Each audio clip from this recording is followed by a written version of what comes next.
মাদ্রাসায়ে ইসলামিয়া দারুল উলুম কল্লগ্রাম শাহপুরা সিলেট কর্তৃক আয়োজিত প্রতি মাসের মতো আজকের এই পবিত্র ইসলামী মজলিসে শ্রদ্ধেয় সভাপতি উপস্থিত হাজরাতে ওলামায়ে কেরাম, শ্রদ্ধেয় মুরব্বিয়ানে আজম, শ্রদ্ধেয় সুধী সমাজ, বিশেষ করে আমার পাশে বসা আছেন সিলেট বিভাগের পুলিশ প্রশাসনের অন্যতম অংশ সিলেট বিভাগের সম্মানিত ডিআইজি প্রিজন স্যার আজকে আমাদেরকে ধন্য করেছেন। আল্লাহ তাআলা তার হায়াতের মধ্যে বরকত দান করেন। আমাদের পাশে আছেন আমাদের হুমায়ুন স্যার, তিনি প্রথম দিন থেকেই মাদ্রাসার সাথে জুড়ে আছেন। শহীদ একাডেমির সম্মানিত পরিচালক মহোদয় তিনি আছেন। আল্লাহ তাআলা আমাদের সকলকে আল্লাহর জন্যই কিছু সময় দেওয়ার তৌফিক দিয়েছেন, এজন্য বলি আলহামদুলিল্লাহ। আপনাদের এখানে আসার পেছনে কারোর কোনো কি নেই, গরজ নেই। আপনারা আল্লাহ তাআলার জন্যই ছুটে আসছেন, আল্লাহর জন্যই আসছেন। আমাদের আশা, আমাদের বসা যেন আল্লাহর জন্যই হয়। রাসূল করিম সাল্লাল্লাহু তাআলা আলাইহি ওয়াসাল্লাম ইরশাদ করেন, মান আহাব্বা লিল্লাহ, যা আল্লাহর জন্যই একে অপরকে ভালোবাসে, ও আবগাদা লিল্লাহ, আবার কাউকে অপছন্দ করে তো আল্লাহর জন্যই অপছন্দ করে, ও আতা লিল্লাহ, কাউকে কিছু দেয় তো আল্লাহর জন্যই দেয়, ও মানা লিল্লাহ, আবার কাউকে দিতে বাধা দেয় তো সেটা আল্লাহর জন্যই বাধা দেয়। রাসূল করিম সাল্লাল্লাহু তাআলা আলাইহি ওয়াসাল্লাম ইরশাদ করেন, ফাকাদ ইস্তাকমালাল ঈমান, সে যেন ঈমানকে পরিপূর্ণ করে নিল। আল্লাহ রাসূল তার ঈমানের পরিপূর্ণতার সাক্ষী দিলেন। এজন্য জিন্দেগীর বুনিয়াদ, জিন্দেগীর মাপকাঠি যেন হয় আল্লাহর জন্য। এই শব্দটা কতটা সহজ বলেন, আল্লাহর জন্য, লেকিন এটা কতটা দামি, এটার দাম কত। এটা একজনকে আবু বকর বানিয়ে দিয়েছে, এই এক শব্দই তো না, আল্লাহর জন্য এই শব্দ। সিদ্দিক আকবরকে সিদ্দিক আকবর বানিয়ে দিয়েছে এই এক শব্দ, আল্লাহর জন্য। বলেন আল্লাহর জন্য। এজন্য আল্লাহ তাআলা বারবার কোরআনে কারীমে এই শব্দটাকে কতবার যে দোহরালেন আল্লাহ তাআলা, শুধু এই জন্যই যে বান্দা তোমার নিয়ত যেন শুধু এটাই হয় তোমার। এজন্য শেখ সাদি রহমাউল্লাহর এক বিখ্যাত উক্তি আছে, তিনি বলেন যে সখুন বরায়ে তুহুয়ম, খামোশি বরায়ে তুবাশম, ওয়াতন বরায়ে তুজুয়ম, সফর বরায়ে তুগিরম। ফার্সি ভাষায় আল্লামা শেখ সাদি রহমাউল্লাহর এক বিখ্যাত উক্তি, তিনি বলেন যে আল্লাহ, আমি যখন কথা বলি এটা যেন তোমার জন্যই হয়, আর আমি যেন যখন চুপ থাকি তো আমার চুপ থাকাও যেন তোমার জন্য হয়, আর আমি যখন সফরে বের হই এটাও যেন তোমার জন্যই হয়, আর আমি যখন ঘরে ফিরি এটাও যেন তোমার জন্যই হয়। হাত্তা লোকমাতা ফি ফি ইমরাতিক, রাসূল বলেন তোমার স্ত্রীর মুখে তুমি লোকমা তুলে দিচ্ছ এটাও যেন আল্লাহ তাআলার জন্যই হয়, এটাও যেন আল্লাহর জন্যই হয়। আমরা গতকাল রাত এশার পরে আমার বয়ান ছিল যাত্রাবাড়ি, এশার পরে এরপরে বয়ান ছিল আমার, এশার পরে বয়ানের পরে আবার বয়ান ছিল নারায়ণগঞ্জ। বয়ান শেষ করে আমরা গাড়িতে উঠে আপনাদের এখানে আইসা যখন নামি তখন দিনের 5টা বাজে। বুঝুন না মনে হয়, তো সফরটা একটু লম্বা হয়ে গেছে, লম্বা সফরের কষ্ট একটু বেশি হয়ে গেছে, তো আমার মনে মনে একটু কষ্টই লাগছিল। ঠিক আসার পরে আমাদের বয়ান করছিলেন হযরত মাওলানা আতাউর রহমান জালালাবাদী, আতাউল্লাহ জালালাবাদী দামাত বারাকাতুম, আমাদের হুজুর কথা বলছিলেন। আমি গাড়ি থেকে গ্লাস গাড়ি খোলার সঙ্গে সঙ্গে হুজুরের একটা আয়াতে কারিমা আমার কানে পড়ল। ওই আয়াত আমাকে পুরো শান্ত করে দিছে। না আমি মোটামুটি একটু চটে গেছিলাম, আর পারবো না এত কষ্ট করতে। একটানা প্রায় 14-15 ঘন্টা আসার সঙ্গে সঙ্গে এক আয়াতে কারিমা হুজুর পড়ছেন, যে আয়াতে কারিমা আল্লাহ তাআলা হযরত আবু বকর রাদিয়াল্লাহু তাআলার শানে নাজিল করেছেন। হযরত আবু বকর রাদিয়াল্লাহু তাআলার ব্যাপারে আল্লাহ তাআলা একটা কথা, আল্লাহ তাআলা বলেন, আবু বকর জীবনে যা করেছে কোনো কিছুর আশায় করে নাই, ইল্লা ইবতিগা ওয়াজহি রাব্বিহিল আলা, তার শুধুই তার আলা রবের সন্তুষ্টির জন্যই করেছে। কি হয়? রবের সন্তুষ্টির জন্যই করেছেন। এবার রব বলেন ওয়ালা সাউ, ইল্লা ইবতিগা ওয়াজহি রাব্বিহিল আলা ওয়ালা সাউফা ইয়ারদা, আর রব তাকে খুশি করে দিবেন। রব তাকে কি করে দিবেন বলেন? খুশি করে দিবেন। রবও তাকে খুশি করে দিবেন। তিনি যেন রবের সন্তুষ্টির জন্য করেছেন, তো রবও তাকে কি করে দিবেন? খুশি করে দিবেন। সঙ্গে সঙ্গে বিশ্বাস করেন আমার পুরো ক্লান্তি দূর হয়ে গেছে। হ্যাঁ, তা আল্লাহকে জিন্দগির মাকসাদ বানায় নিলে সব কষ্টই সহজ। আল্লাহকে জিন্দগির উদ্দেশ্য বানায় নিলে সব কষ্টই কি? হযরত সিদ্দিক আকবর রাদিয়াল্লাহু তাআলা আনহু কিভাবে আল্লাহকে খুশি করার চেষ্টা করেছেন। একদিন রাসূল করিম সাল্লাল্লাহু তাআলা আলাইহি ওয়াসাল্লাম জিজ্ঞেস করলেন, মান আসবাহাল ইয়াউমা সাইমা, আজকে কে রোজা অবস্থায় সকাল করেছ? আজকে কে রোজা রেখেছ? হযরত সিদ্দিক আকবর রাদিয়াল্লাহু তাআলা জবাবে বললেন, আনা ইয়া রাসূলুল্লাহ, আমি করেছি। এবার জিজ্ঞেস করলেন, আচ্ছা বলো আজকে কে সাদাকা করেছ? তো তিনিই বললেন, ইয়া রাসূলুল্লাহ, আমি করছি। কয়টা গেল? আচ্ছা আজকে কে কোনো রুগী দেখতে গিয়েছো? রুগী কোনো অসুস্থকে দেখতে গিয়েছো কে? হযরত সিদ্দিক আকবর রাদিয়াল্লাহু তাআলা বললেন, ইয়া রাসূলুল্লাহ, আমি গিয়েছি। আচ্ছা আজকে কে জানাজা পড়তে গিয়েছো? জানাজা, কোনো জানাজায় শরীক হয়েছো আজকে কে? হযরত সিদ্দিক আকবর রাদিয়াল্লাহু তাআলা বললেন, ইয়া রাসূলুল্লাহ, আমি গিয়েছি। এই দিন যদি 100টা সিফাতের কথা আল্লাহ রাসূল জিজ্ঞেস করতেন, প্রতিটাতেই তিনি বলতেন আমি।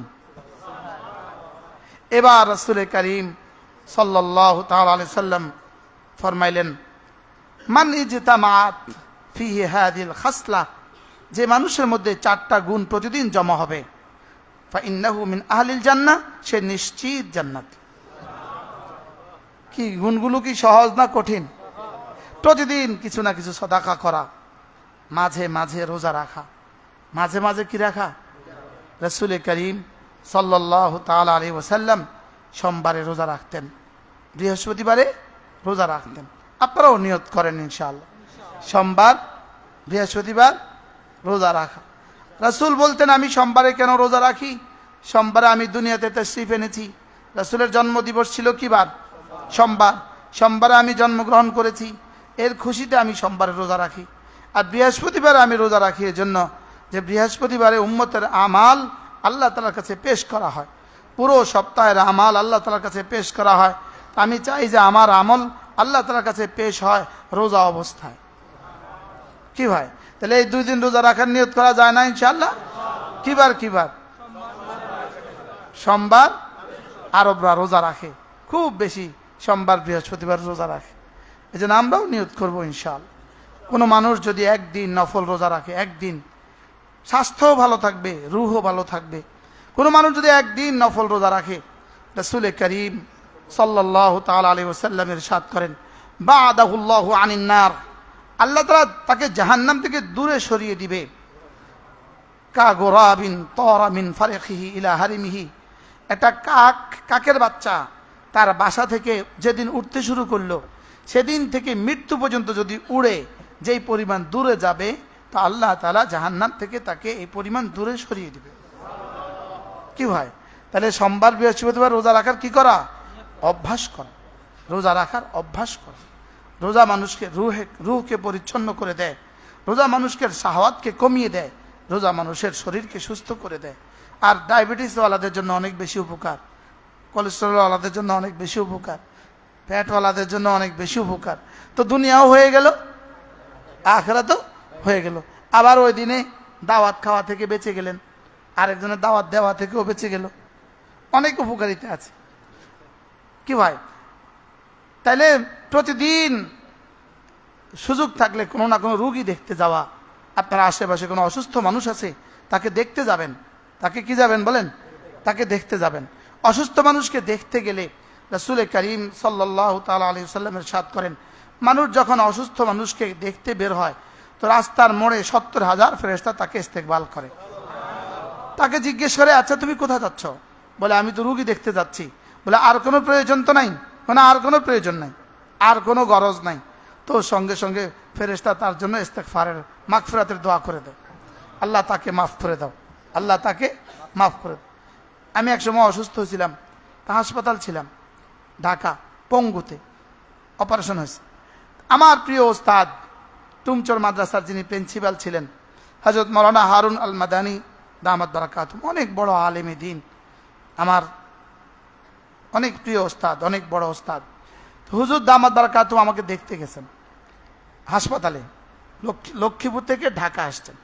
হুজুর হাসপাতালে ঢুকে আমাকে বলতেছেন, মোশতাক আমি যখন বের হই তখন ঢাকার কিছু কাজও আমার হাতে ছিল, লেকিন আমি তখন নিয়ত করছি না আজকে কোনো কাজ করব না, আজকে শুধু রুগী দেখতে যাব।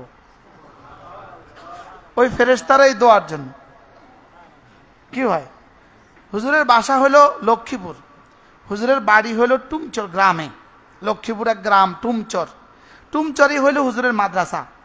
তো হুজুরের মাদ্রাসা ছিল বন্ধ, দুপুরবেলা দফতরের চাবিটা নিচে আসবে, বাড়িতে আম্মাকে দেখতে আসবে আর দফতরে একটু দাপ্তরিক কাজ করবে। হুজুর পরে আর দফতরে আর আসেন নাই, আম্মাকে দেখে আবার চলে গেছেন। বলতেছে আজকে যদি দফতরের কাজ করি তা আম্মাকে দেখার, শুধু আম্মাকে দেখার কাজটা হবে না, এখানে নাম্বার কমে যাবে। নাম্বার কি হয়ে যাবে বলেন? এই মানুষগুলোর নাম্বারের কত আকাঙ্ক্ষা দেখেন। দেখেন আমরা পড়ি রব্বানা লাকাল হামদ, পড়ি না? আরবরা পড়ে রব্বানা ওয়ালাকাল হামদ। তা হাদিসে ওয়াও আছে, ওয়াও ছাড়াও আছে। আমরাও রব্বানা লাকাল হামদ পড়ি, হাদিসে আছে কি রব্বানা লাকাল হামদ, এটাও আছে। আবার রব্বানা ওয়ালাকাল হামদ, হারামে দেখেন না ওয়ালাকাল হামদ বলে। তো আমি একদিন হুজুরকে বলি, হুজুর আপনি কোনটা পড়েন? তো হুজুর বলতেছে যদি ওয়ালাকাল হামদ পড়ি, যেহেতু হাদিসে দুটোটা আছে, আমরা পড়ি ওয়ালাকাল হামদ, হাদিসে ওয়ালাকাল হামদও আছে। যদি আমি ওয়ালাকাল হামদটা পড়ি, একটা ওয়াও আমার জীবনে প্রতিদিন কমপক্ষে 32 বার বাড়তি হয়ে গেল। তো একটা ওয়াওতে যদি এক হরফে যদি 10 নেকি হয়, তো 32 বার রুকু, 32 বার উঠা। এই জন্য আমি ওয়াওটা দিয়েই পড়ি। বলেন, তারা তো একটা হরফ ছাড়তে রাজি না, তারা কি একটা হরফ ছাড়তেও রাজি না। তাহলে 1 নম্বর কাজ কি করছেন বলেন? রোজা রাখছেন। সিদ্দিক আকবর 2 নম্বর কাজ কি করছেন? রোগী দেখতে গিয়েছেন। 3 নাম্বার, আজকে কে সদাকা করেছ? তো তিনি বললেন যে আমি সদাকা করেছি। রোজানা কিছু না কিছু সদাকার অভ্যাস করা, প্রতিদিন 5 টাকা, 10 টাকা, 50 টাকা, 100 টাকা সদাকার কি করবেন? অভ্যাস করবেন।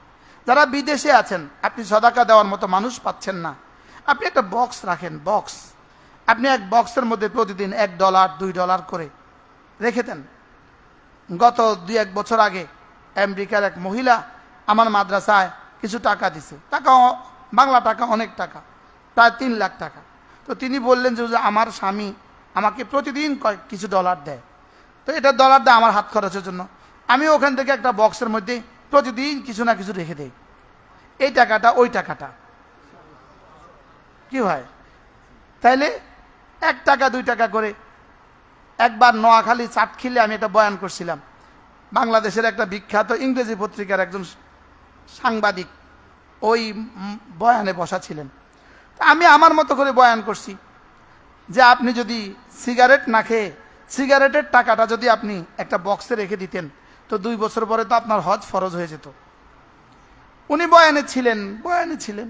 তো 1 বছর পরে উনি আমাকে বললেন, হুজুর আমি সিগারেটের টাকাটা সেদিন থেকে জমা করছি, আমার হজের টাকা হয়ে গেছে। কি হয়?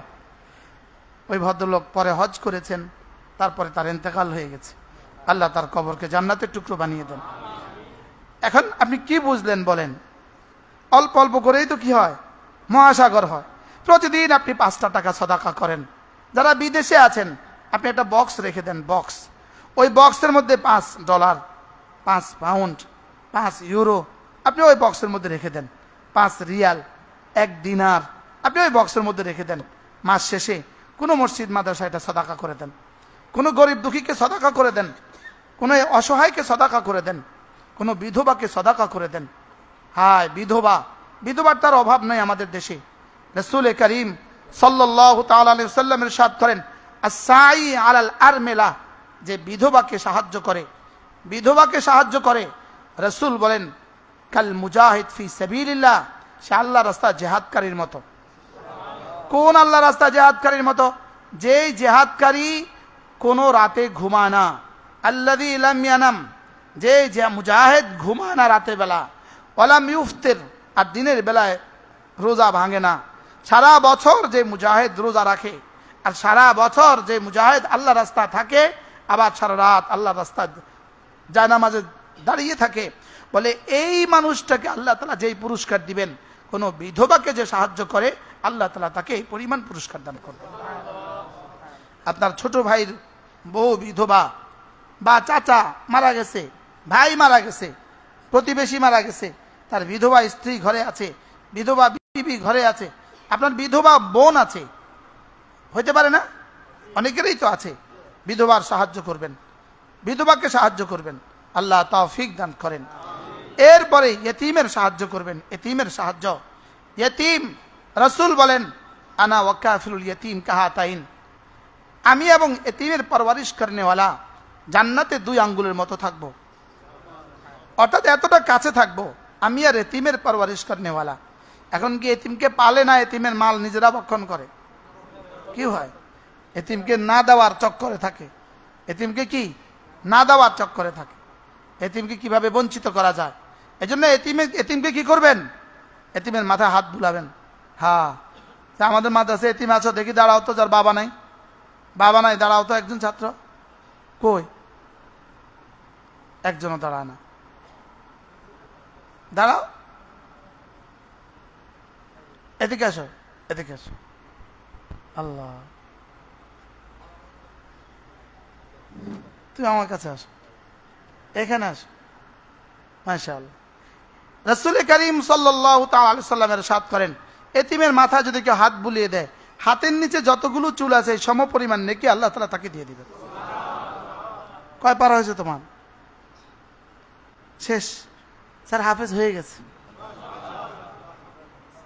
কি বলেন? ওমা, আরো বাইরে হইতেছে। হ্যাঁ, মাশাআল্লাহ। এতিমের মাথায় কি বুলিয়ে দিবেন বলেন? হাত বুলিয়ে দিবেন। মাশাআল্লাহ। একটু কল্পনা করেন, আমাদের বাচ্চারাও তো এদের স্থলে হইতে পারতো কি পারতো না বলেন? এই জন্য এতিমকে আদর করবেন। মাঝে মাঝে কোনো এতিমখানায় ছুটে যাবেন, মাঝে মাঝে মাদ্রাসাগুলোতে গিয়ে এতিমের খবর নেবেন। এদের হাতে তুলে দেওয়ার, আল্লাহকে তুলে দেওয়া এক কথা, এদের হাতে তুলে দেওয়ার, আল্লাহকে তুলে দেওয়া কি এক কথা, এক কথা। আল্লাহ তাআলা তৌফিক দান করেন। আল্লাহ তাআলা এদের প্রত্যেককে হক্কানি রব্বানি আলেম বানান। এই বাচ্চা হাফেজ হয়ে গেছে মাশাআল্লাহ, 30 পারা শেষ হয়ে গেছে। তোমার কয় পারা হয়েছে? নাজরা পড়তেছো তুমি? নাজরা পড়তেছো, মাশাআল্লাহ মাশাআল্লাহ। যাও, পকেটে আসেনি কিছু? এই তোমরা 3 জন চকলেট খাবা, ধরো, দাঁড়াও, যাও। আল্লাহ আমাদের সবাইকে বুঝা মানা সহজ করে দেন। কি বলছি বলেন? এতিমকে কি করবেন? আদর করবেন তো ইনশাআল্লাহ। হ্যাঁ, আমাদের নবীজি কেমন ছিলেন? কি ছিলেন? এতিম ছিলেন। কেমন এতিম ছিলেন? দুর্রে এতিম। জন্মের আগে আব্বা মারা গেছে, জন্মের আগে আব্বা মারা গেছে, জন্মের পরে 6 বছর বয়সে মাও মারা গেল। আমাদের হযরত মাওলানা তারেক জামিল দাবাত বারাকাতুম বড় সুন্দর করে বলেন যে আল্লাহ রাসূলের আব্বাকে আল্লাহ আগে উঠায় নিলেন কেন? বলে মানুষ ব্যথা পেলে আব্বা বলে, আম্মা বলে, মুহাম্মদুর রাসূলুল্লাহ যেন আব্বা আম্মার পরিবর্তে আল্লাহ বলে। এজন্য জন্ম থেকেই তালিম দিছে। আল্লাহ আমাদের বাচ্চাদেরকে ভয় হয়, নিজেদের বাচ্চাদের জন্য ভয় হয়। এটা আল্লাহ তাআলাই কোরআনে কারীমে এক আয়াতের মধ্যে এটা বলেছেন যে তোমরা নিজেদের বাচ্চাদের ব্যাপারে যেভাবে আশঙ্কা করো, এতিমদের ব্যাপারে তো তোমরা এভাবে করো না। ওয়ালা তাকুলু আমওয়ালাল ইয়াতামা, এতিমের মাল ভক্ষণ করো না, খবরদার। এজন্য এতিমদেরকে কি করব বলেন? আদর করব। এতিমদেরকে কি করব? মাদ্রাসাগুলো এতিম পালে। মাদ্রাসাগুলো কি পালে বলেন? এতিম পালে। সমাজের এতিম বাচ্চাগুলোকে মাদ্রাসাগুলো পালে। আপনাদের অর্থায়নে এই বাচ্চারা খায়। ওই বাচ্চাটা হাফেজ হয়ে গেছে, কল্পনা করেন তো। হ্যাঁ, পুরো 30 পারা কোরআনে কারিমে সে হাফেজ হয়ে গেছে। যারা এই ঘরের প্রথম দিন থেকে অর্থায়ন করেছেন, যারা ওস্তাদের বেতনগুলো সরবরাহ করছেন, যারা খাবার দিচ্ছেন, কি পরিমাণ দিবে আল্লাহ তাআলা আপনাদের আমল নামায় বলেন? আল্লাহ আমাদের সবাইকে কবুল করেন। আমরা এখানে এই ঘরের সামনে মেয়ে বাচ্চাদের জন্য একটা ব্যবস্থা করার চেষ্টা করছি, কিন্তু এটা অসহায়ভাবে পড়ে আছে। গ্রেড বিম লেভেল হয়ে গেছে, আর বাকিটা পড়ে আছে এখনো। যদি কেউ নিয়ত করেন, হিম্মত করেন যে আমি এটা করে দিব, সিলেটবাসীর জন্য কোনো অসম্ভব কিছু না। সিলেটে কত কত হাজার সিলেটে বাড়ি আছে, যেটা বাংলাদেশের 100টা বাড়ির থেকেও বেশি খরচ করে রাখছে, আর বাড়িওয়ালা ছবি ছাড়া আর কিছু দেখে নাই। বাস্তব না বাস্তব বলেন? বাড়িওয়ালা শুধু কি দেখছে বলেন? মোবাইলে দেখছে। লেকিন এখানে স্যার, প্রফেসর স্যার, স্যার এখানে আসেন, স্যার এখানে আসেন। মাশাআল্লাহ বাবা, একটু টাকা দাও বাবা। স্যারের সাথে পরিচয় আছে নি স্যার? ডিআইজি ফ্রিজন স্যার, ভালো আছেন আপনি? স্যার সরকারি কলেজে প্রিন্সিপাল ছিলেন। মাশাআল্লাহ। এই জন্য এতিমকে আদর করবেন তো? হ্যাঁ, যেখানে এতিম পান, যেখানে এতিম পান, এতিমকে আদর করবেন। এতিমের মাথায় হাত বুলাবেন। প্রতিবেশী এতিম থাকলে তাকে সাহায্য করবেন। নিকট আত্মীয় এতিম থাকলে তাকে সাহায্য করবেন। তাহলে হযরত সিদ্দিক আকবর 3 নম্বর কাজ কি করছেন বলেন? রোগী দেখতে গিয়েছেন। 1 নম্বর কাজ কি? রোজা। 2 নম্বর কাজ কি? সাদাকা। 3 নম্বর কাজ কি করলেন? রোগী দেখছেন। 4 নম্বর কাজ হলো জানাজায় শরীক হওয়া। আজকে আমাদের ডিআইজি ফ্রিজন স্যার অনেক সুন্দর এক কথা বললেন, যেটা বাংলাদেশের জন্য মাইল ফলক হবে। স্যার বললেন যে যারা জেলখানাগুলোতে স্বাভাবিক মৃত্যুবরণ করে তাদের যেন আর পোস্টমর্টম না হয়। স্বাভাবিক মৃত্যুবরণ করলে তার কি অপরাধ বলেন? স্বাভাবিক মৃত্যুবরণ করলে তার কোনো অপরাধ আছে? সে অপরাধে অপরাধী হয়ে জেলখানায় গেছে, অথবা মজলুম হয়ে জেলখানায় গেছে, যেভাবেই গেছে গেছে। এরপরে যদি ওখানে গিয়া আত্মহত্যা করে, কথার কথা, তাহলে তার শাস্তি হওয়া উচিত আবার। লেকিন যদি সে স্বাভাবিক মৃত্যুবরণ করে, অসুস্থ হয়ে মৃত্যুবরণ করছে, হার্ট স্ট্রোক করে মৃত্যুবরণ করছে, স্বাভাবিক মৃত্যুবরণ করে, তখন তাকে আবার পোস্টমর্টম করা হবে কেন? তাকে তো সেখানে তার লাশের সম্মান করা উচিত। উচিত না উচিত না বলেন? তার লাশের সম্মান করা উচিত। এই জন্য ইনশাআল্লাহ আল্লাহ স্যারকে উত্তম বিনিময় দান করুক, আমরা এটা নিয়ে আওয়াজ তুলবো ইনশাআল্লাহ, যেন এটা বাংলাদেশে কানুন আইন হয়। এটা আইন হয় যে জেলখানায় আসামি, কোনো আসামি স্বাভাবিক মৃত্যুবরণ করলে তার জন্য আর কি না হয়, পোস্টমর্টম না হয়, তাকে যেন স্বাভাবিকভাবেই দাফন করার সুযোগ দেওয়া হয়।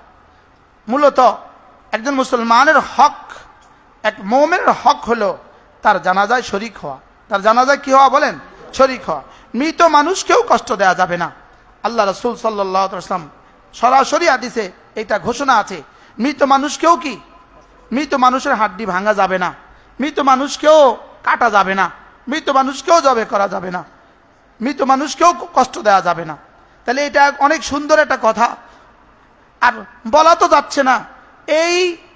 এই কথাটা আজকে স্যার তুললেন, আর আমি মনে হয় হয়তোবা কোনো স্টেজে, হয়তোবা লাইভে, হয়তোবা ইউটিউবে এই বয়ান বাংলাদেশে হয়তো প্রথম যাবে যে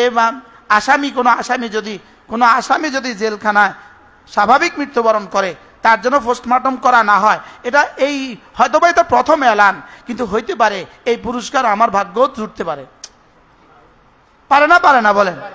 হ্যাঁ, আল্লামা সাঈদী রাহমাহুল্লাহর মৃত্যু জেলখানায় হবে, এটা কি আমরা কখনো কল্পনা করছিলাম? এরকম আরো অসংখ্য ওলামা ইকরামের জেলখানায় মৃত্যু হয়েছে কিনা বলেন? তা আমারও হইতে পারে কিনা বলেন? অসংখ্য মানুষের জানাজা জেল থেকে উঠছে। ইমাম শাফি রাহমাহুল্লাহ জানাজা জেল থেকে উঠছে, আল্লামা ইবনে তাইমিয়ার জানাজা জেল থেকে উঠছে, অসংখ্য মানুষের জানাজা, মুহাদ্দিসিনের জানাজা, ফুকায়ে কেরামের জানাজা কোথা থেকে উঠছে? জেল থেকে উঠছে। তা আমারটাও উঠতে পারে কিনা বলেন? আমরাও জেলখানায় মাঝে মাঝে জিজ্ঞেস করতো, রাত্রে যারা ডিউটি করতো এসে জিজ্ঞেস করতো, হুজুর কবে বের হবেন? তা আমি বলতাম, বের হওয়া নিশ্চিত ইনশাআল্লাহ, হয় জিন্দা না হয় মুর্দা। কি বের তো ইনশাআল্লাহ হবই, হয় জিন্দা বের হবো অথবা কি মুর্দা বের হব। এই জন্য অনেক সুন্দর এক তথ্য দিলেন, অনেক সুন্দর এক কথা বললেন। আল্লাহ তাআলা ওনাকে এই উদ্যোগ নেওয়ার তৌফিক দান করেন। হ্যাঁ, হইতে পারে না, এটা সম্ভব হইতে পারে না ইনশাআল্লাহ। এই কানুন করার জন্য যেখানে যাওয়া দরকার আল্লাহ স্যারকে সেখানে পৌঁছায় দেন। কি স্যার আইজি হয়ে গেলে তো স্যার এই কানুন করে ফেলতে পারবে, কি বলেন? ইনশাআল্লাহ ডিআইজির পরে তো পোস্টই হলো আইজি না স্যার? ডিআইজির পরে এডিশনাল আইজি, এরপরে আইজি হইতে পারে না ইনশাআল্লাহ?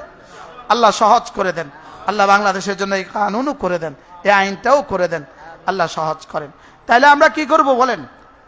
বিধবাকে সাহায্য করব, প্রতিদিন কিছু না কিছু সাদাকা করব, কোনো ইতিমের মাথায় হাত বুলিয়ে দিবেন, আর মাঝে মাঝে রোজা রাখবেন ইনশাআল্লাহ। আর জানাজায় কি হবেন? জানাজায় শরীক হব। আল্লাহ তাআলা তৌফিক দান করেন। হযরত সিদ্দিক আকবর এই কাজগুলো করছেন। আবু বকর 3টা কাজ করেছে, তার মতো এই 3 কাজ পৃথিবীর আর কেউ করে নাই। 1 নাম্বার, ওয়া আম্মা মান আতা, আবু বকর দিয়েছে। দিয়েছে কি দিয়েছে এটা নাই, কাকে দিয়েছে এটা নাই, দিয়েছে শব্দটা, আতা এতা শব্দটা 2টা মাফুল চায়, 2টা অবজেক্ট চায়, এটা লাগে 2টা কর্ম লাগে। কি দিয়েছে, কাকে দিয়েছে? জায়েদ দিয়েছে, জায়েদ সাবজেক্ট। এবার কি দিয়েছে? মোবাইলটা দিয়েছে। কাকে দিয়েছে? খালেদকে দিয়েছে। তাইলে এখানে 2টো অবজেক্ট লাগে, 2টো কর্ম লাগে, কিন্তু এখানে একটাও নাই। ওয়া আম্মা মান আতা, তিনি দিয়েছেন। তো দিয়েছেন কে? শানে নজুল অনুযায়ী আবু বকর দিয়েছেন। তো কাকে দিয়েছেন এটা নাই। তা আল্লাহ তাআলা যেন বলেন এটা বলতে হবে না, আমাকেই তো দিয়েছে। 2 নাম্বার, কি দিয়েছেন? এটাও বলার অপেক্ষা রাখে না, আবু বকর তার জীবনের জান আর মাল সবটা দিয়েছে। কি ভাই, তাহলে কি দিয়েছেন বলেন? জান আর মাল সবটা দিয়েছে। আচ্ছা, আমরা আমাদের জীবনের কত ভাগের 1 ভাগ দিছি? একজন একজন করে বলেন না। হ্যাঁ, আমরা কত ভাগের 1 ভাগ?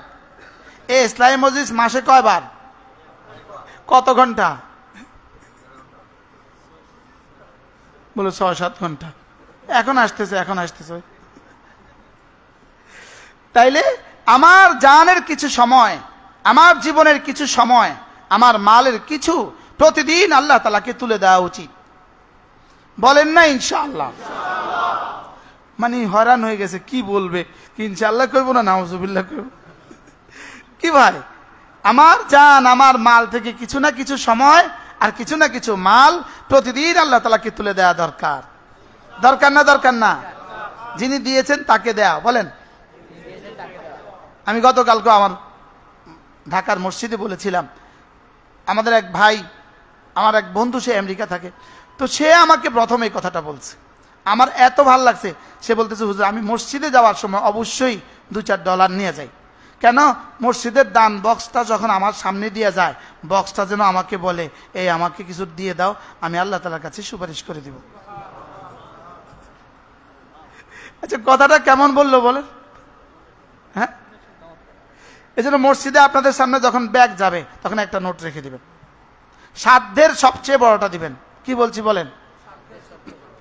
সাধ্যের সবচেয়ে বড়টা দিয়ে দিবেন। আর মনে মনে বলবেন, এই বক্স, তোকে কিন্তু সাক্ষী রাখলাম, পৃথিবীর কেউ এখন জানে না, তুই কিন্তু হাসরের ময়দানে বলে দিবি।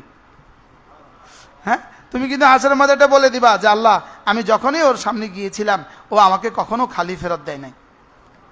ঠিক হয় না ইনশাআল্লাহ? আল্লাহ এভাবে সদাকার অভ্যাস করার তৌফিক দান করেন। সদাকার অভ্যাস করা, সদাকার কি করা বলেন? সদাকার অভ্যাস করা। আর সদাকাতু তুতফিউ গদাবার রব কামা ইউতফিউল মাউ আন-নারা।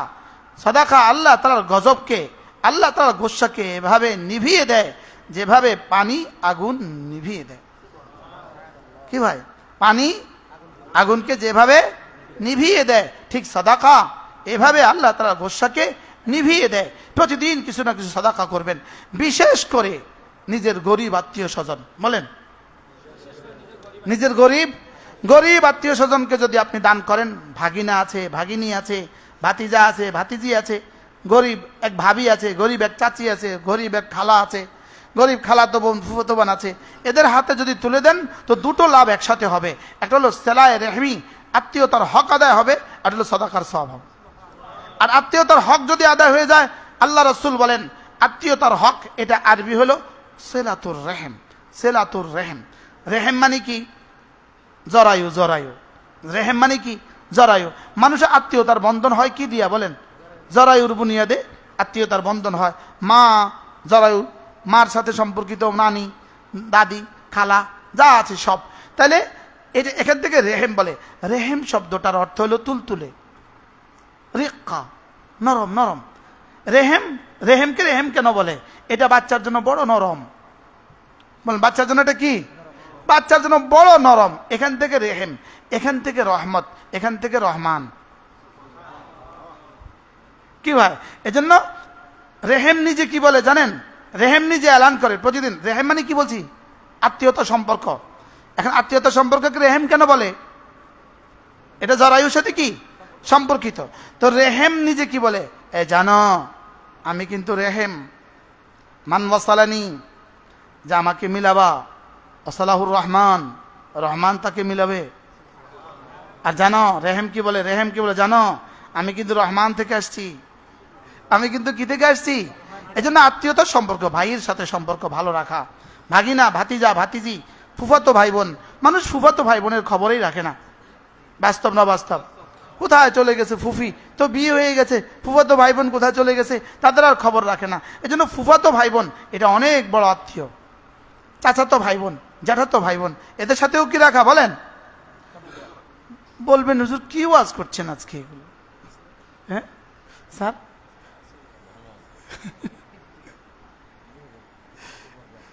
কি ভাই? তাহলে আত্মীয়তার হক আদায় করা, যে আত্মীয়তার সম্পর্ক মিলায় আল্লাহ তাকে মিলায়।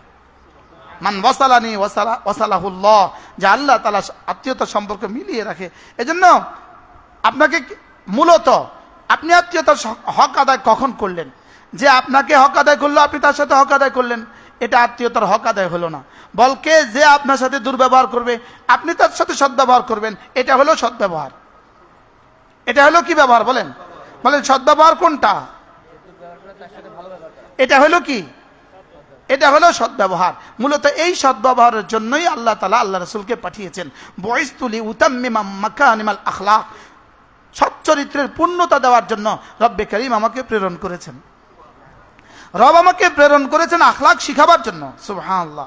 আচ্ছা, মুহাম্মদুর রাসূলুল্লাহ সাল্লাল্লাহু আলাইহি ওয়াসাল্লাম কি পরিমাণ আখলাক ওয়ালা ছিলেন, তাকে ইহা তককে আল্লাহ তাআলা বলে উঠলেন ইন্নাকা লাআলা খুলুকিন আযীম, ইন্নাকা লাআলা খুলুকিন আযীম। আপনি খুলুক আযীমের উপরে, মহান চরিত্রের উপরে আপনি কি আছেন?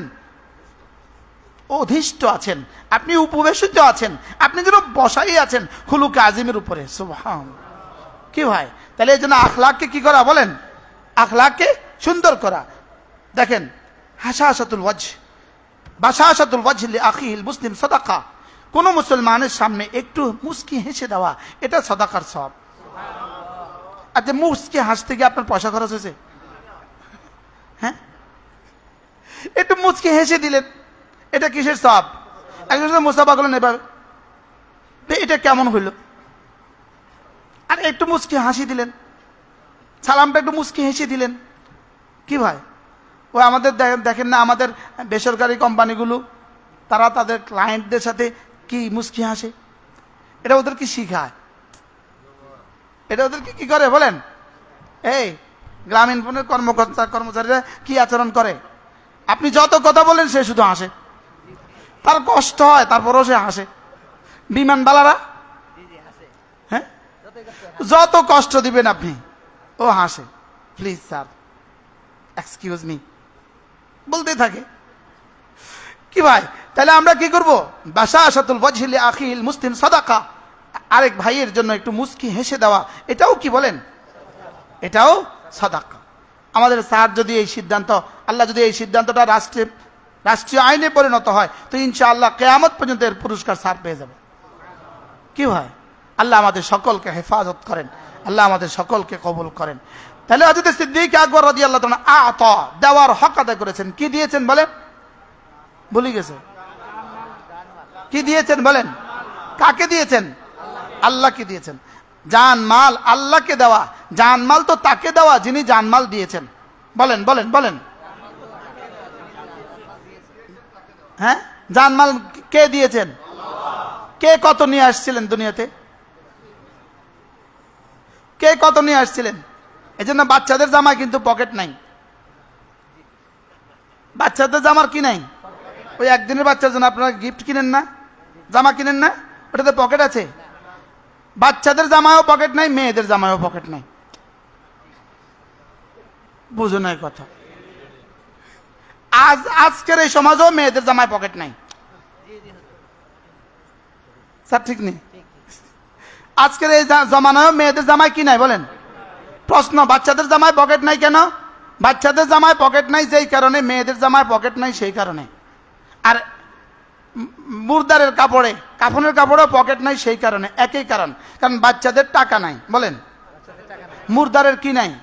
টাকা নাই। আর মেয়েদের টাকা আছে, তোমার রাখার দরকার নাই, তোমার হাজবেন্ড রাখবে। কি ও তোমার টাকা তোমার হাজবেন্ডের পকেটে থাকবে, ভাইয়ের পকেটে থাকবে, বাবার পকেটে থাকবে, স্বামীর পকেটে থাকবে। তুমি রাখতা কি লেগা? খামাখা খামাখা কষ্ট দিত কি লেগা? কি এটা একটা বাড়তি জিনিস না?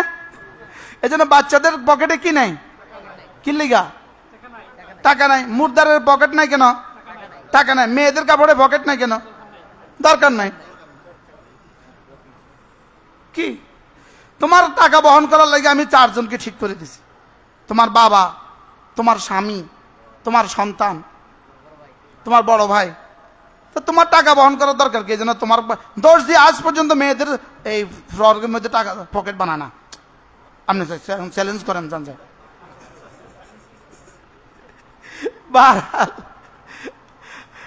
তাইলে আমার কাজ কি বলেন?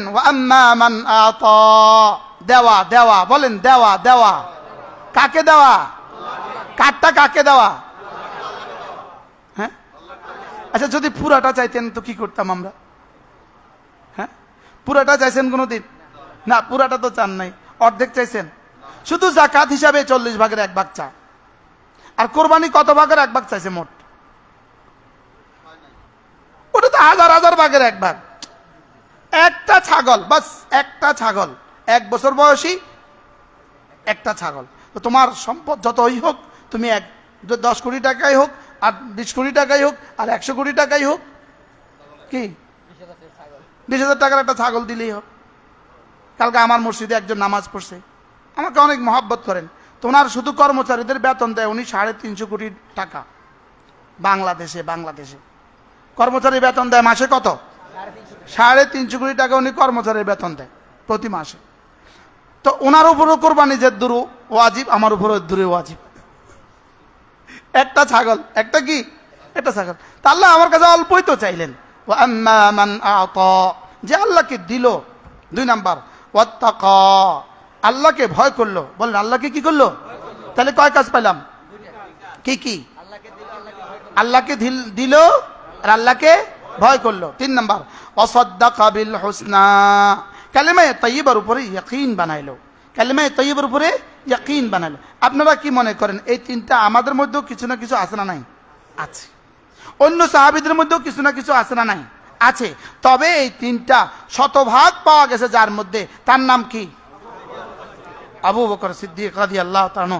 এই 3টা পাওয়া যাওয়ার বরকতে আল্লাহ তাআলা সঙ্গে সঙ্গে বলেন, আবু বকর আমি তোমাকে একটা পুরস্কার দিব। ফাসানুয়াসসিরুহু লিল ইউসরা, ফাসানুয়াসসিরুহু লিল ইউসরা। জান্নাতে যাওয়ার জন্য যতগুলো আমল আছে সমস্ত আমল আমি আবু বকরের জন্য সহজ করে দিয়েছি। কি ভাই, তাহলে এতগুলো কাজ সহজ করলেন কেন? কয় কারণে? তাহলে জান্নাতে যাওয়ার যত কাজ আছে সমস্ত কাজ কোনটা বাদ দিছে আবু বকর? কি ভাই, তাহলে কেন আল্লাহ তাআলা সহজ করছেন? কয় কারণে? 1 নাম্বার, আল্লাহকে জানমাল দিয়েছেন। 2 নাম্বার, আল্লাহকে ভয়ের হক আদায় করেছেন। 3 নাম্বার, কালেমায়ে তাইয়্যিবার উপরে ইয়াকিন বানিয়েছেন। তো আল্লাহ তাআলা তাকে পুরস্কারও দিয়েছেন একটা, যে আমি যাও তোমার জন্য জান্নাতে যাওয়ার সমস্ত আমালকে সহজ করে দিয়েছি। একদিন রাসূল করিম সাল্লাল্লাহু তাআলা আলাইহি সাল্লাম হযরত আবু বকরকে জিজ্ঞেস করলেন, আবু বকর, আচ্ছা তোমার কাছে পৃথিবীতে সবচেয়ে পছন্দের কি আছে বলো তো? তোমার কাছে পছন্দের কি আছে? দুনিয়াতে তোমার সবচেয়ে পছন্দের কি জিনিস আছে? হযরত আবু বকর বললেন, ইয়া রাসূলুল্লাহ, তিনটা জিনিস আমার কাছে দুনিয়াতে সবচেয়ে বেশি প্রিয়। আপনাদের কাছেও তো প্রিয় বস্তু আছে না নাই বলেন? সবার কাছে কিছু প্রিয় বস্তু আছে না? আমার কাছে একটা প্রিয় বস্তু আছে, আমার খাবারের মধ্যে একটা প্রিয় বস্তু আছে, এটা হলো আটার রুটি আর হলো কদু। এটা আমার প্রিয় বস্তু, আটার রুটি আর কি কদু। আর কদু প্রিয় বস্তু, এই জন্য এটা রাসূল ভালোবাসতেন, এই জন্য আমিও ভালোবাসি। তাইলে যদি কেউ কদুকে ভালোবাসে, আচ্ছা শুধু একটা জিনিস কদুকে ভালোবাসে, কিন্তু এই জন্য সে কদুকে ভালোবাসে, রাসূল কদুকে ভালোবাসতেন, শুধু এই কারণে কদুকে ভালোবাসে, সঙ্গে সঙ্গে আল্লাহ তাআলা বলবেন, যাও কথা দিলাম, ইউহিব্বুকুমুল্লাহ ওয়া ইয়াগফির লাকুম যুনুবাকুম, আমি তোমার গুনাহ মাফ করে দিব, তোমাকে ভালোবাসবো। এই কদুকে ভালোবাসলে বুঝে আল্লাহ গুনাহ মাফ করে? আচ্ছা বিষয়টা সহজ না কঠিন? হ্যাঁ সহজ। রাসূল করিম সাল্লাল্লাহু তাআলা আলাইহি সাল্লাম ছাগলের সামনের পা পছন্দ করতেন। কি করতেন বলেন? আল্লাহ রাসূল ছাগলের সামনের পা পছন্দ করতেন। আমরা কিন্তু গরুর পেছনের পা পছন্দ করি, কিন্তু রাসূল সামনের পা কি করতেন? পছন্দ করতেন। হ্যাঁ, একবার রাসূল করিম সাল্লাল্লাহু তাআলা আলাইহি ওয়াসাল্লাম একটা বকরি হাদিয়া আসছে ঘরে। আল্লাহ রাসূল হযরত আয়েশাকে বললেন, এটা রেডি করো, আমি যাই। মসজিদ থেকে আয়েশা ঘরে এসে জিজ্ঞেস করলেন, আয়েশা ছাগল রেডি করছো? বলে, ইয়া রাসূল রেডি করছি। বলে, রাখছো কদ্দুর, দিছো কদ্দুর? বলে, ইয়া রাসূলুল্লাহ, সামনের একটা পা, যেহেতু আপনি পা পছন্দ করেন, সামনের একটা পা রেখে দিয়েছি, বাকি সব দিয়ে দিয়েছি। তা আল্লাহ বাকি সব প্রতিবেশীদেরকে দিয়ে দিয়েছি। রাসূল বললেন, আয়েশা বাকিগুলো সব আছে, যেটা রাখছো সেটাই গেছে। আচ্ছা আমরা হলে কি বলতাম? কল্যাটা কি তুমি করছোটা কি? সব দিয়ে দিছো আর একটু রাখছো, কি করছো তুমি? সিলেটি ভাষায় বলেন তো, হ্যাঁ খিতা করছো তুমি, কি করলে তুমি? আর আল্লাহ রাসূল কি বললেন, আয়েশা সবটাই তো রেখে দিয়েছ, একটু শুধু চলে গেছে, যেটা ঘরে আছে এটা কি, এটা দিয়ে দিয়ে এটা চলে গেছে, আর যা দিয়ে দিয়েছে সব কি, ওটা সব তোমার রয়ে গেছে। প্রসঙ্গ কোনটা জানি ছিল?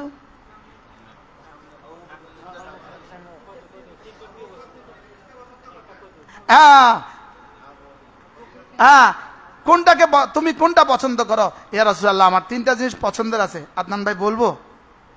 হ্যাঁ বলবো। দুনিয়ার বিখ্যাত এক ব্যবসায়ী, মাশাআল্লাহ, ইনার ব্যবসার মতো ব্যবসা আপনাদের আর কারণ নাই। কালকে আমি আতরের ফ্যাক্টরিতে বয়ান করছি, গতকালকে আমি মাগরিব বাদ বয়ান করছি আতরের ফ্যাক্টরিতে। ওদের 85 জন কর্মচারী, ওদেরকে নিয়ে বসছে, ওদের সামনে বয়ান ছিল মাগরিব থেকে আসা। আমি বলি, আপনাদের মতো এই পেশাজীবীর সামনে আমার জীবনে আর বয়ান হয় নাই। ওরা শুধু আতর বানায়, অনেক বড় ফ্যাক্টরি, আলিফ আতর, ওরা ওই ফ্যাক্টরিতে আতর তৈরি করে। তো ওই ফ্যাক্টরিতে বয়ান ছিল। ইনি হলেন উহুদের ফ্যাক্টরি, উহুদের কি ফ্যাক্টরি। রাসূল করিম সাল্লাল্লাহু তাআলা আলাইহি ওয়াসাল্লাম জিজ্ঞেস করলেন, বলো তো তোমার কাছে পছন্দের কোনটা? স্যার বলবো? বলে, ইয়া রাসূলুল্লাহ, আমার কাছে সবচেয়ে বেশি প্রিয় পছন্দ আন নাজরু ইলা ওয়াজহিক, আপনার চেহারার দিকে তাকিয়ে থাকা। আচ্ছা আবু বকর কেমন, তার পছন্দটা কেমন? মানুষ যেমন সেরা, পছন্দটাও কি? আচ্ছা এই পছন্দটা কি আজকে পৃথিবীতে কারোর পক্ষে সম্ভব? আজকে দুনিয়াতে কি কারোর পক্ষে সম্ভব? লেকিন একটা তো সম্ভব হইতে পারে, রওজায়ে আতহারে যাওয়া আমাদের পছন্দ। কি ভাই? আজকে শনিবার, গত শনিবারে আমি শেষ নামাজ, আসরের নামাজ রওজা মদিনায় তৈয়বায় পড়ছি। আজকে আমাদের মানসুর ভাই, তারা আসরের নামাজ মদিনায় তৈয়বায় পড়ছে, এখন তাদের ফ্লাইট হবে। তাইলে রওজায়ে আতহারের জন্য প্রেম থাকা, আল্লাহর নবীর রওজার জন্য প্রেম থাকা, এটা ঈমানের অংশ। বলেন এটা কি? এটা ঈমানের অংশ। যাদের সুযোগ আছে মাঝে মাঝে যাবেন, সবাই নিয়ত করেন, নিয়ত করেন, বলেন ইনশাআল্লাহ, বলেন ইনশাআল্লাহ। হ্যাঁ, আমাদের মাওলানা আনিস বড় সুন্দর বলে, সে বলে যে দু চোখ কালো গিলাফ দেখে নাই, সে পৃথিবীর কিছুই দেখে নাই। যে দু চোখ গম্বুজের খাদ্রা সবুজ গম্বুজ দেখে নাই, তো তার দু চোখ পৃথিবীতে কোনো সৌন্দর্যই দেখে নাই। তার দু চোখ পৃথিবীতে কি একটা গম্বুজই তো না, একটা গম্বুজই তো, ইট পাথরের একটা গম্বুজই তো, সবুজ রঙের একটা গম্বুজই তো, লেকিন এটা এত আকর্ষণ কেন বলেন? এটা হৃদয়কে কিভাবে টানে নিজের দিকে, হ্যাঁ, হৃদয়কে কিভাবে টানে? কারণ এটার নিচে সাহিত্য আছে দো জাহানের সরদার মুহাম্মদুর রাসূলুল্লাহ সাল্লাল্লাহু তাআলা আলাইহি ওয়াসাল্লাম। আল্লাহ বারবার আমাদেরকে যাওয়ার তৌফিক দান করেন। প্রত্যেকে নিয়ত করেন আল্লাহর রাস্তায়, প্রত্যেকে নিয়ত করেন আল্লাহর ঘরে যাবেন ইনশাআল্লাহ, বলেন। লাইন ভাই হজ করছেন নি? হজ হজ হয়েছে? এমনি কত কিলো স্বর্ণ বেচলে হজ ফরজ হয়? স্বর্ণের ব্যবসা, কত কিলো স্বর্ণ বেচলে হজ ফরজ হয় একটু বলেন না। এই আজকের বাজারে কয় ভরি স্বর্ণ বেচলে হজ ফরজ হয়? দূরও 4 ভরি। কয় ভরি? তো কয়টা বিয়া লাগে 4 ভরি নিতে? হজ নিয়ত করেন ইনশাআল্লাহ, নিয়ত পাক্কা ইনশাআল্লাহ। হ্যাঁ আদনান ভাই, কয় কিলো বিক্রি করতে হইব এক হজের লেগে? 2 কিলো। কোত্থেকে 2 কিলো? 2 কিলো উদ লাগে না তো? লাগবে, 2 কিলো লাগবে। 2 কেজি উদ দিয়া হজ ফরজ হবে। এবার কয় কিলো বেচে জিগান? নিয়ত করেন ইনশাআল্লাহ। আল্লাহ সহজ করো, কবুল করো। আল্লাহ সবাইকে হজ্জে মাবরুর নসিব করেন। আচ্ছা, আমি যদি এই মুহূর্তে বলি আমি আপনার বাসায় যাব, আপনি কি বলবেন? হুজুর হুজুর অবশ্যই আসেন। আমি যদি এখন স্যারের বাসায় যেতে চাই, কি বলবেন? স্যারে জি অবশ্যই আসেন। তা আমি আল্লাহর ঘরে যেতে চাই, আল্লাহ কি বলবে? আরে আসো আসো, মোস্ট ওয়েলকাম। কি হয়, আমারে কেউ জিজ্ঞাসা, আমাকে একবার একজনে জিজ্ঞেস করছে বাইতুল্লাহ শরীফে, হুজুর আপনি কয়বার আসছেন মক্কা শরীফ? আমি কি, আপনি শ্বশুর বাড়িতে কয়বার গেছেন? বলে তো শ্বশুর বাড়িতে কয়বার গেছে, এটার সাথে এটা কি প্রশ্ন? আমি কি শ্বশুর বাড়িতে যায় কেউ? গয়না যায় কেউ? না, কেন যায়? ভালোবাসায়। আমি কি আল্লাহর ঘরে কি গয়না আসে কেউ? ভালোবাসা আসে। কি ভাই, প্রত্যেক বছর কমপক্ষে 3 বার যাওয়া উচিত। 3 বার না গেলে আমার কাছে লাগে ভালোবাসার হক আদায় হয় না। আচ্ছা, আমি আপনাদেরকে ভালোবাসি বলেই তো সিলেটে ছুটে আসি নাকি? আমাদের হাজী সাহেব আজকে প্রথম মজলিস, হাজী সাহেব নাই, মনসুর ভাই আজকে নাই, প্রথম মজলিস। তো এই মানুষগুলোর ভালোবাসাই তো আমি ছুটে আসি। আমাদের হাজী সাহেব গত সফরে, গত মাসে ছিলেন, এই মাসে কানাডা গেছেন, থাকতে যান নাই, আসতে গেছেন। আপনি আবার রাগ করবেন যে আগামী, তাহলে হাজী সাহেব কি চলে গেল? হাজী সাহেব থাকতে যান নাই, চলে আসতে গেছেন, ফিরে আসতে গেছেন। আর মনসুর ভাই হজে আছেন, আজকে ফিরবেন ইনশাআল্লাহ, কালকে আসবেন। তাহলে আমরা ইনশাআল্লাহ আল্লাহর ঘরে যাওয়ার নিয়ত করেন ইনশাআল্লাহ। আল্লাহ কবুল করেন। ওই জাআলনাল বাইতা মাসাবাতান লিন-নাসি ওয়া আমনা, একটাই ঘর পৃথিবীতে, একটাই ঘর, যেই ঘরকে রব্বে করিম মাসাবা বানিয়েছেন, বারবার ফিরে আসার জায়গা বানিয়েছেন। বলেন দুনিয়াতে একটাই ঘর আছে যেই ঘরে বারবার যেতে হয়? বলেন 100 বার যদি যান আপনার তৃপ্তি হবে না, আপনার কলিজা ভরবে না। আপনি তখনও শেষবার বলবেন আল্লাহ আবার আসার তৌফিক দান করো। কি ভাই, তাহলে ইনশাআল্লাহ যারা হজ করেন না নিয়ত কর, প্রত্যেকে প্রত্যেকে, বাচ্চারাও নিয়ত করো। আল্লাহ এই মজলিসে যারা আছে সকলকে হজ্জে মাবরুর নসিব করো। আল্লাহ বারবার আল্লাহর ঘরে যাওয়া নসিব করেন। মাশাআল্লাহ। হ্যাঁ, আল্লাহ শুকর আদায়ের জন্য বলছি। 1988 সাল আমার নানাজি ছিলেন ফাজাইল আমল তাবলিগি নিসাব, এই কিতাবের যিনি বাংলা অনুবাদক হযরত মাওলানা সাখাওয়াতুল্লাহ, তিনি ছিলেন আমার আপন নানা। তো নানাজি হজে যাচ্ছেন 1988 সাল। আমি পড়ি তখন আলিয়া মাদ্রাসা ক্লাস 8-এ, 8ম শ্রেণীতে পড়ি। তো নানাজি আর নানু হজে যাচ্ছেন, আমাকে মা নিয়ে গেছেন ওনাদের বিদায়ের সময়। তো আমি নানাজি যখন বের হয়ে যাচ্ছেন আমি খুব কাঁদছি, খুব কাঁদছি, এত বেশি কাঁদছি। তো আমার নানু আমার মাথা হাত দিয়ে বলতেছে তুই এত কাঁদতেছিস কেন? তো আমি বলতেছি আমরা গরিব মানুষ, কি হজে যাবো জীবনে কিভাবে, আমার জন্য দোয়া করে দিবেন, আল্লাহ তাআলা যেন হজ নসিব করে দেয়। কি ভাই, আলহামদুলিল্লাহ আমার হজের সিলসিলা শুরু হয়েছে 2005 সাল থেকে। আলহামদুলিল্লাহ বলেন। আল্লাহ তাআলা যেন মওত পর্যন্ত হজ্জে মাবরুর নসিব করেন, বারবার যাওয়া নসিব করেন। মেরে ভাইও, এই লোভ মানুষ কিভাবে সামলায়? এক ওয়াক্ত নামাজ 1 লক্ষ ওয়াক্তের সওয়াব, নিশ্চিত 1 লাখ ওয়াক্তের সওয়াব।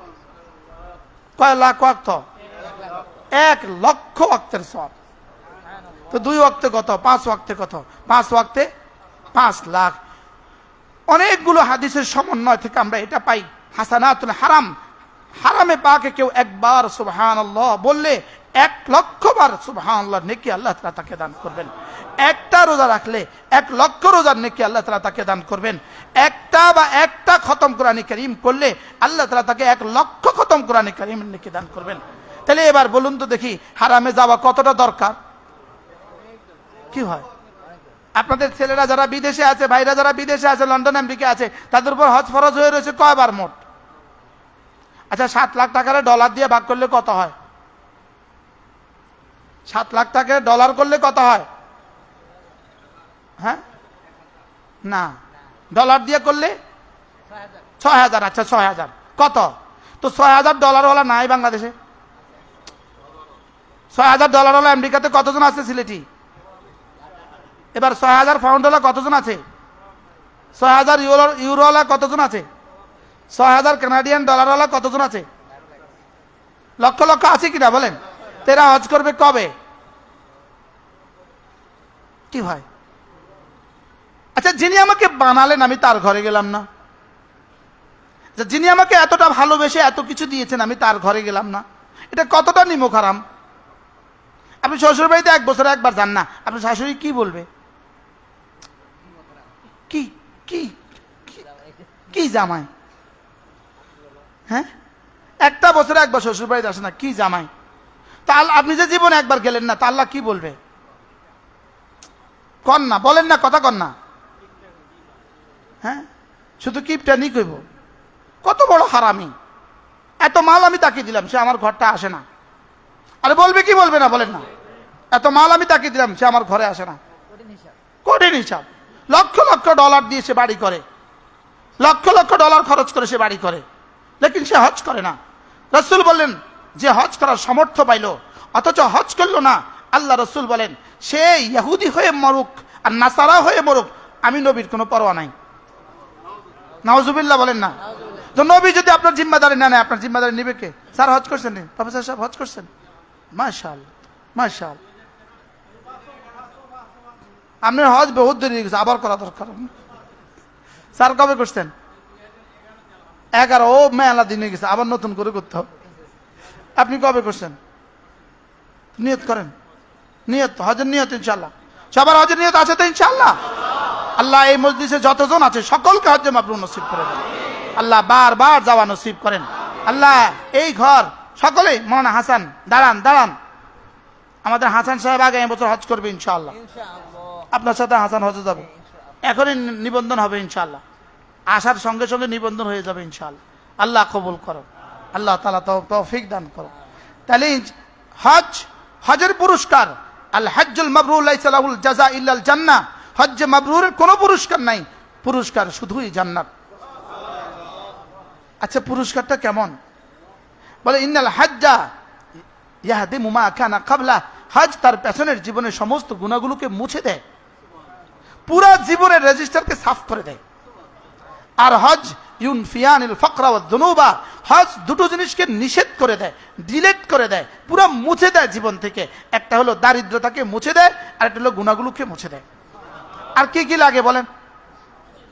হ্যাঁ, হজ কি কি মুছে দেয় বলেন? দারিদ্রতাকে মুছে দেয়। দারিদ্রতা বিমোচনের জন্য কত রকমের কি বলে, পৃথিবীতে কত রকমের কাণ্ড আছে, কর্ম আছে দারিদ্রতা বিমোচনের জন্য, লেকিন রাসূল বলেন দারিদ্রতা বিমোচনের সবচেয়ে বড় তাবিজ যেন হলো হজ। সুবহানাল্লাহ বলে। দারিদ্রতা বিমোচনের আরেকটা তাবিজ আছে, বলবো? বিয়ে করা দারিদ্রতা বিমোচনের তাবিজ। সুবহানাল্লাহ বলেন। যারা বিয়ে করেন নাই তারা বলেন বিয়ে করা, বলেন দারিদ্রতা বিমোচনের তাবিজ। স্যার কোরআনে কারীমের আয়াত, ইন ইয়াকুনু ফুকারা, যদি তুমি দরিদ্র হও, ইন ইয়াকুনু ফুকারা, যদি তুমি দরিদ্র হও বিয়ে করো, আনকিহুল আয়ামা মিনকুম, এরপরে তোমরা বিয়ে করো যদি তুমি দরিদ্র হও, ফাসাউফা ইউগনিহিমুল্লাহ, অচিরেই আল্লাহ তোমাকে ধনী বানিয়ে দিবেন। আমরা নিয়ত করে আছি ধনী হলে বিয়ে করব, আল্লাহ কয় বিয়ে করলে ধনী বানাবে। স্যার এটা সিলেটবাসীর জন্য মহা উপযোগী বয়ান স্যার। কি বলছি বলেন? আল্লাহ কি বলে? আমরা কি বলি? ধনী হইলে আল্লাহ কি কয়? আচ্ছা এবার বলুন তো দেখি, বুকে বাচ্চা আসার আগে স্তনে দুধ আসে না পরে দুধ আসে? আগে আসলো না কেন? আগে আসলে দুধ দিয়ে কি করবে? তা আগে মাল দিত কেন? খাইবো কে? কি আগে মাল দিবে কেন? খাবে কে? আর পরে মাল দিবে না কেন? তার জিম্মেদারিতে বিবি দিছে, কয়দিন পর আবার বাচ্চা দিবে, তাকে মাল দিবে না কেন? সুবহানাল্লাহ বলে না? এই জন্য আল্লাহ পাক কি বলেন? বিয়ে করো আমি তোমাকে কি বানিয়ে দিব? ধনী বানিয়ে দিব। তাহলে বিয়ের একটা পুরস্কার কি? তাহলে ধনী হওয়ার জন্য বিয়ে করা দরকার। কি আরে বিয়ে হয়েছে না হয় না? আল্লাহ বাঁচাইছে, এই জন্যই ধনী। আল্লাহ আমাদের সবাইকে তৌফিক দান করেন। তাহলে হযরত সিদ্দিক আকবরের 1 নম্বর পছন্দ কি ছিল বলেন? ভুলে গেছি। আর নজরু ইলা ওয়াজহিক, আপনার চেহারার দিকে তাকিয়ে থাকা আমার কাছে পৃথিবীতে সবচেয়ে প্রিয়। আচ্ছা আচ্ছা, সেরা মানুষের সেরা পছন্দ। আচ্ছা 2 নম্বর কি বলতো? ইয়া রাসূলুল্লাহ, আর বেটি আয়েশা আপনার ঘরে, এটা আমার অনেক পছন্দ।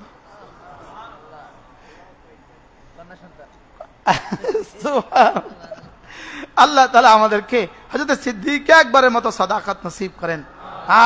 সাদাকাত কেমন ছিল হযরত সিদ্দিক আকবরের রাদিয়াল্লাহু তাআলা আনহু?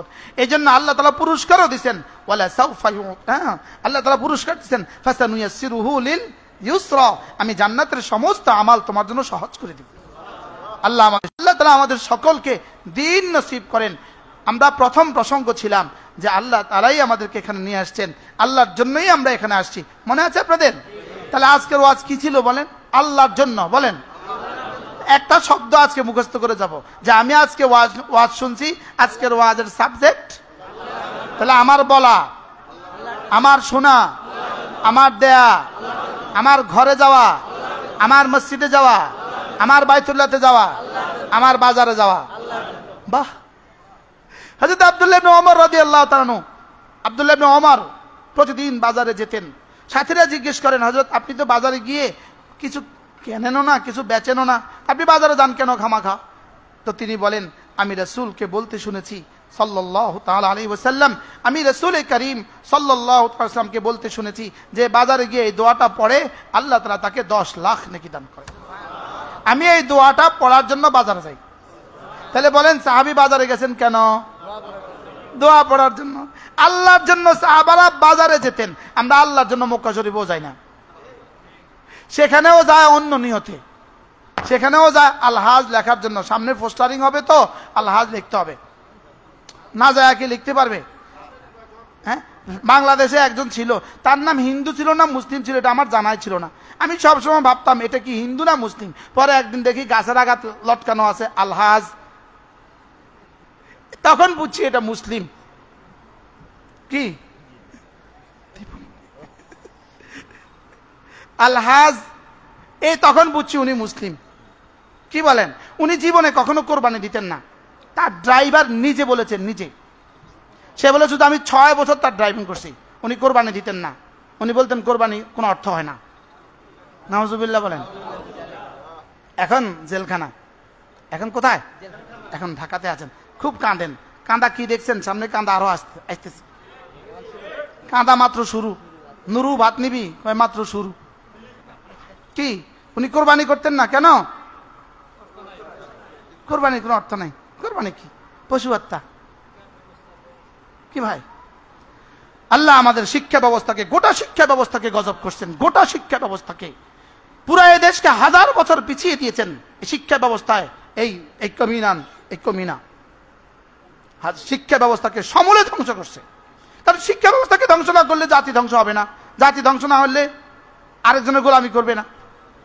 জাতি ধ্বংস না হলে আরেকজনের কি করবে না বলেন? আরেকজনের কি গোলামি করবে না। শুধু গোলামি করার জন্যই জাতিকে ধ্বংসের এভাবে ষড়যন্ত্র করছে। নাম হলো আলহাজ। নাম কি? আলহাজ। তার আলহাজের কি অবস্থা? কি আল্লাহ আমাদের সবাইকে বুঝ দান করে। তাহলে আল্লাহ তাআলা আমাদেরকে লিল্লাহি, আল্লাহর জন্য। আচ্ছা, এই শব্দটা আমার জন্য কত দরকার কোন তো? আপনাকে সবাই লাগে একসাথে যা দরকার আমার জন্য তার থেকে বেশি দরকার। স্যার কি পরিমাণ দরকার? কোনটা কোনটা? তো বলেন আল্লাহর জন্য। বলেন দেওয়া কার জন্য? ওয়াজ কার জন্য? তাবলীগ কার জন্য? মাদ্রাসা কার জন্য? জীবনের সবকিছু যেন হয় কাকে ঘিরে? আল্লাহ তাআলাকে ঘিরে। আল্লাহর জন্যই হবে। বাজার করবেন তো এটা আল্লাহর জন্য করবেন। নিজের ঘরে বাজার করবেন, মনে মনে নিয়ত করবেন আমি আল্লাহকে খুশি করার জন্য করছি। নিজের বিবির জন্য চাল কিনবেন, মনে মনে নিয়ত করবেন আমি আল্লাহকে খুশি করার জন্য করছি। আলহামদুলিল্লাহ, আমার বিবি যদি আমাকে বলে চালের বস্তা নাই, আমি বলি একবার সূরা ইয়াসিন পড়ো, ইনশাআল্লাহ চাল আসবে। ওরে লাগাই দাও, সূরা ইয়াসিনে লাগাই দাও, পড়ো সূরা ইয়াসিন, তারপরে চাল আনবো। কি ভাই? হযরত আব্দুল্লাহ ইবনে ওমর রাদিয়াল্লাহু তাআলা, তাকে যখনই বিবি বলতেন ঘরে চাল লাগবে, ঘরে গম লাগবে, সঙ্গে সঙ্গে বলতেন তুমিও নামাজ পড়ো আমিও পড়ি। আচ্ছা এটা কি? জুতা ছিঁড়ে গেছে, তুমিও নামাজ পড়ো আমিও পড়ি। যখন যেটা লাগতো এক